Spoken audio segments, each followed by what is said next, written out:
ver juegos en dos etapas con información completa pero imperfecta. Como te podrás imaginar, este tipo de juegos son iguales que los que ya vimos, los de inducción hacia atrás, como puede ser el modelo de Stackelberg o el modelo de liderazgo de precios, pero tiene una característica en particular que lo hace completamente distinto. Vamos a ver cuáles son las características de este tipo de juegos. La primera, como es evidente, se desarrolla en etapas. La otra es que los jugadores observan las decisiones tomadas en las etapas previas antes del comienzo de la siguiente etapa. Y la característica particular de este tipo de juegos es que se permite decisiones simultáneas en cada etapa. A diferencia de los otros modelos, no sé si recuerdes, pero si no, aquí te lo dejo para que lo puedas revisar. En el modelo de liderazgo de precios y en el modelo de Stackelberg, no se podían tomar decisiones de manera simultánea, ya que primero elegía un competidor y con base en esa posible estrategia que definía, el otro jugador definía su estrategia. En este caso, sí puede haber decisiones simultáneas. En ese sentido, es que se dice que la información en este tipo de juegos es imperfecta. Porque, como se toman de manera simultánea, pues tú no sabes qué es lo que está pensando el otro jugador en ese momento, ¿sí? No. Bien, algunos ejemplos de este tipo de modelos son el pánico bancario, la competencia internacional imperfecta, e incluso los torneos. Y con torneos no me refiero a un torneo de béisbol, por ejemplo, sino a lo que me refiero es cuando varios directivos quieren formar parte del consejo general de una empresa o quiere ser el CEO o algún otro tipo de evento que se pueda considerar como en un torneo, por ejemplo, la dirección de una escuela o demás, ¿no? Entonces, en este caso, para ejemplificar los juegos en dos etapas con información completa pero imperfecta, vamos a ver un ejemplo de pánico bancario. Vamos a ver.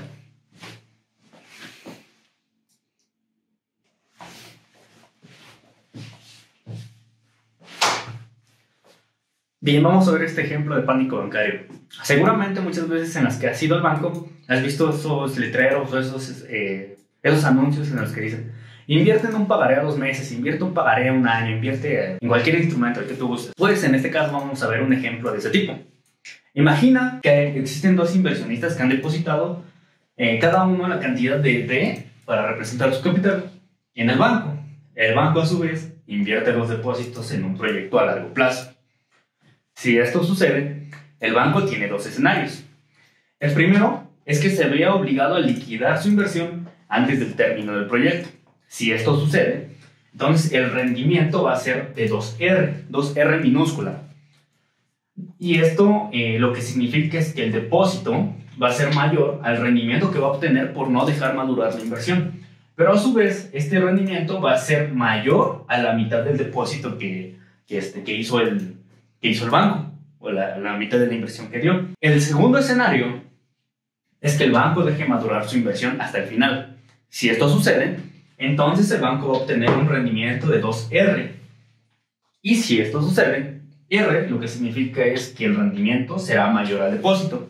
Ahora vamos a ver cuáles son los escenarios para los inversionistas. Ahora, ¿cuáles son los escenarios para los inversionistas? Al igual que el banco, tienen dos fechas importantes. La primera es que pueda retirar su dinero antes del vencimiento del proyecto. A esta fecha le vamos a llamar la fecha 1. Y la otra es que retire su capital o su dinero hasta que madure el proyecto, es decir, hasta que concluya. Esta la vamos a nombrar la fecha 2. Bien, vamos a ver los escenarios del juego entonces. Como ya te habrás dado cuenta, las etapas del juego son las dos fechas en las cuales nuestros inversionistas pueden retirar su dinero.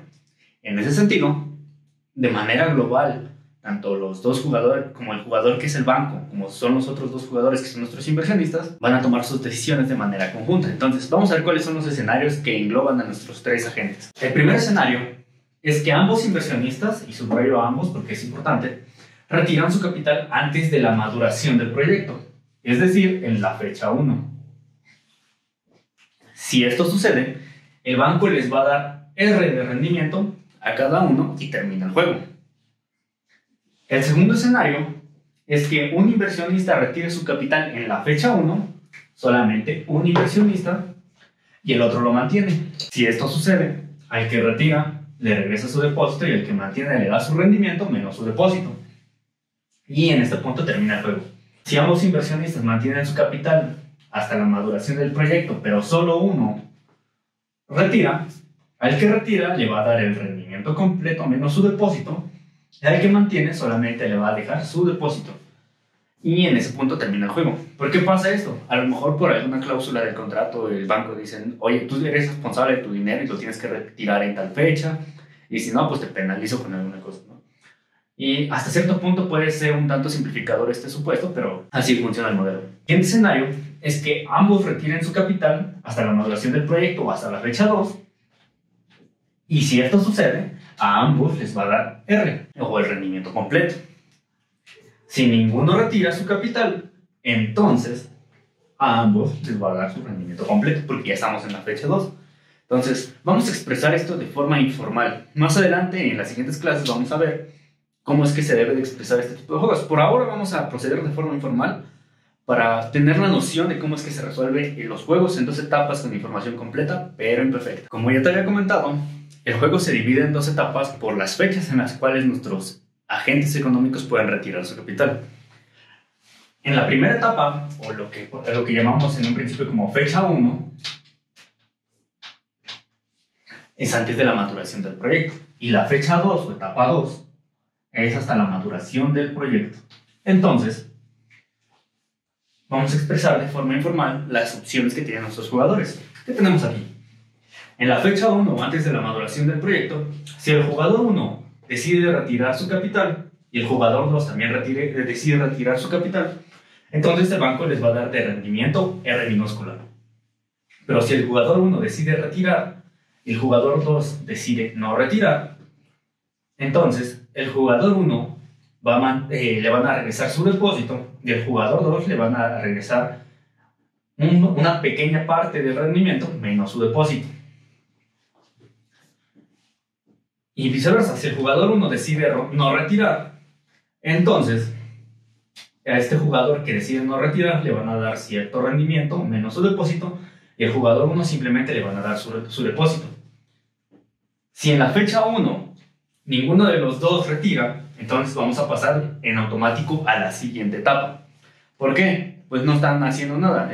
Al haber inacción, pues estamos dando por sentado que vamos a llegar hasta la fecha 2. Aquí, si en la fecha 2 ambos deciden retirar, entonces el rendimiento va a ser completo. Si el jugador 1 decide retirar, pero el jugador 2 decide no retirar, entonces al jugador 1 le van a dar 2 veces el rendimiento completo menos su depósito, mientras que al jugador 2 solamente le van a dar su depósito. Y viceversa. Si el jugador 1 decide no retirar, le van a dar su depósito. Y si el jugador 2 decide no retirar, le van a dar 2 veces el rendimiento menos su depósito. ¿Qué pasa si ambos deciden no retirar? Como aquí el proyecto ya maduró, el banco simplemente le da su rendimiento a cada uno. Entonces, bien, vamos a ver cómo vamos a proceder a resolver este juego. Vamos a proceder igual que como procedíamos en los juegos, como el modelo Stackelberg o el juego de liderazgo de precios. ¿Qué es lo que vamos a hacer aquí? Vamos a empezar desde la segunda etapa y vamos a hacer inducción hacia atrás. Entonces, vamos a ver cuáles son las posibilidades que tienen nuestros jugadores. Nosotros al ver esto, ya sabemos, dado que el rendimiento, ya habíamos definido en un principio, era mayor que el depósito, entonces, esto quiere decir que R es estrictamente dominada sobre D. Si no recuerdas esto, te dejo aquí arribita el enlace para el video de estrategias estrictamente dominadas que ya habíamos visto antes. Pero si no, continuemos. Entonces, como ya sabemos esto, ya sabemos entonces por ende que 2R menos D es mayor que R. Por lo tanto, tenemos estrategias estrictamente dominadas. Si no recuerdas qué son las estrategias estrictamente dominadas, aquí te dejo el enlace para la clase que ya habíamos visto sobre estrategias estrictamente dominadas, pero si no, vamos a ver. Entonces, en este juego hay un solo equilibrio de Nash, que en este caso sería retirar. ¿Por qué decíamos que esta era la versión informal de cómo se debía resolver este juego? Aquí en realidad tenemos 2 estrategias estrictamente dominadas, pero por la cual nos vamos a inclinar y es retirar. Es justamente esta una de las razones por las cuales no se debe expresar de esta forma. Muy bien, entonces aquí lo que vamos a hacer ahora es trasladar este resultado al resultado que decía la siguiente etapa. Porque, pues esta es la solución de este juego. En este punto, lo único que vamos a hacer es sustituir. Entonces, esta siguiente etapa, vamos a borrar todo esto. Y aquí lo vamos a cambiar por R y R. Esta etapa ya fue, la borramos. Ojo, aquí un punto muy importante es que no hay descuento. Como no hay descuento o tasa de descuento, entonces podemos trasladarlo directamente. Si tuviéramos descuento, ahí ya la cosa cambia, pero como no, simplemente lo trasladamos. En este punto, ya sabemos que R es mayor a D. Por lo tanto, 2R menos D es mayor a R. Por lo que la solución de nuestro juego es que ninguno de los dos retire. Pero también puede retirar. En este sentido, en este juego de estrategias puras, existen dos equilibrios de Nash para resolver este juego. Pero hay que ver aquí algunas características importantes. Dado que este subjuego tiene un equilibrio de Nash y el otro juego también tiene un equilibrio de Nash, a esto se le conoce como equilibrio de Nash perfecto en subjuegos.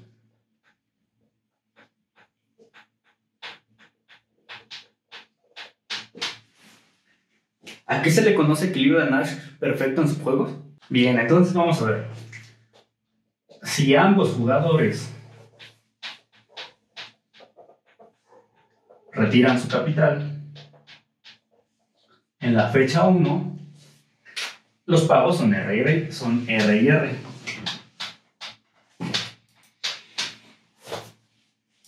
Y si ambos retiran su capital en la fecha 2, los pagos son R y R. Y reitero, estas dos son los equilibrios de Nash en cada subjuego. Y a esto se le llama equilibrio de Nash perfecto en subjuegos. Entonces, ¿cuál de estos se considera como el dato de pánico bancario? Al primero, que ambos retiren. Si ambos retiran,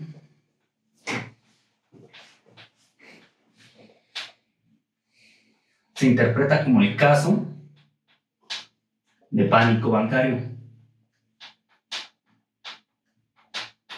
¿Por qué pasa esto? Puede ser porque a lo mejor uno de nuestros inversionistas está viendo que puede haber algún factor que pueda amenazar la maduración del proyecto y considera que no se va a terminar. Puede ser porque ese inversionista tenía necesidad de liquidez y por lo tanto decidió retirar su capital. Entonces, en este caso del pánico bancario, si el jugador 1 o el jugador 2 decide retirar su capital, la mejor decisión del otro jugador también sería retirar su capital. Muy bien, cuéntame cómo te parece este juego. Ahora vamos a ver el caso de juegos repetidos. En particular, vamos a ver qué sucede cuando hay colusión en el modelo de juego. Vamos a ver.